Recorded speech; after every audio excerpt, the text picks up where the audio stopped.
Go back and rewatch that. We got it. We got Dobbs. No, We got Dobbs. We got Dobbs. Dobbs? We got Dobbs. Are you sure? We got Dobbs. Yes, right here. Dobbs v. Jackson. We got Dobbs. Dobbs. We got Dobbs. It just got handed down. Dobbs. Oh my goodness. All right. Okay, let's read. Held. The Constitution does not confer a right to abortion. Yes! Oh my gosh! Roe and Casey are overruled. Roe is overturned. The authority to regulate abortion.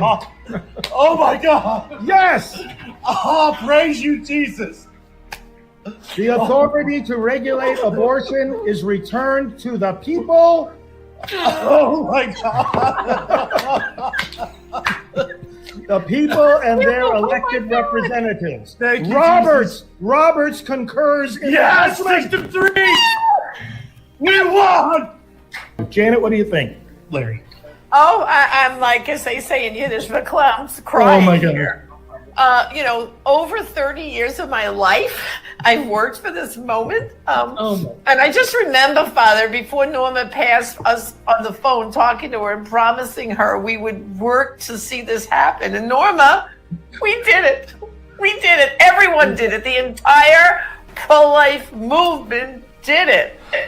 My goodness. So you remember how it was for you, brothers and sisters. I only want to say one thing in response to that. Don't let anyone take that joy away. The joy you have today on the 3rd anniversary of the Dobbs decision should be as intense as it was at that moment. We were privileged to be among the very first to announce it. You saw how many seconds, literally seconds, went by between the time that Supreme Court itself posted that decision to the time I was able to announce it to the world through that broadcast.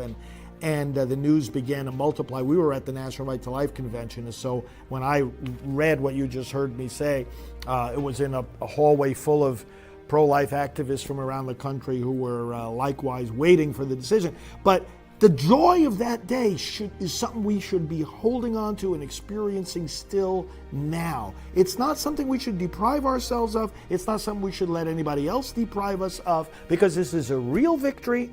It took the wrecking ball away from the courts. Remember, what the pro-life people would work for, persuading others of the pro-life position, then electoral activity to vote for pro-life legislators, lobbying and lawmaking activity to get good pro-life laws drafted, voted on, passed and signed, and then enforced. And then the court would come in with the wrecking ball called Roe v. Wade and would say those laws cannot be enacted, cannot take effect to protect the unborn. The fact that that wrecking ball has been taken away, that was the joy of that moment. And so that joy should never be taken away from you. Pro-abortion people will try to say, oh, look, but abortions are increasing. And even some pro-life people will say, oh, but it wasn't that great a decision. Oh, it was. It was greater even than we understand, because it's an unfolding victory. And more courts now, as a result of Dobbs, are upholding more and more pro-life laws. And that victory will only increase. And this is the only path, brothers and sisters, that we had judicially to even have the possibility of getting to our goal, which is the full protection of the unborn. So yes, let's rejoice. Renew that joy. Relive that moment and keep that spirit, because that joy that you saw right there, that's going to strengthen all your efforts to defend the unborn. So thank you for those efforts. And pro-life movement